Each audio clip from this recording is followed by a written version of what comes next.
আজকে পবিত্র মাহে রমজানের শেষ রোজা সমাপ্তি ঘটবে এবং সন্ধ্যাবেলায় আকাশে ঈদ উল ফিতরের চাঁদ দেখা যাবে। আগামীকালকে ঈদ উল ফিতর পালিত হবে।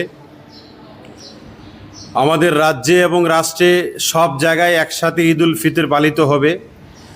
এই হিসাবে সর্বপ্রথম রাজ্যের এবং রাষ্ট্রের সকল নাগরিকদেরকে আন্তরিকভাবে ঈদের আন্তরিক শুভেচ্ছা ও মোবারকবাদ।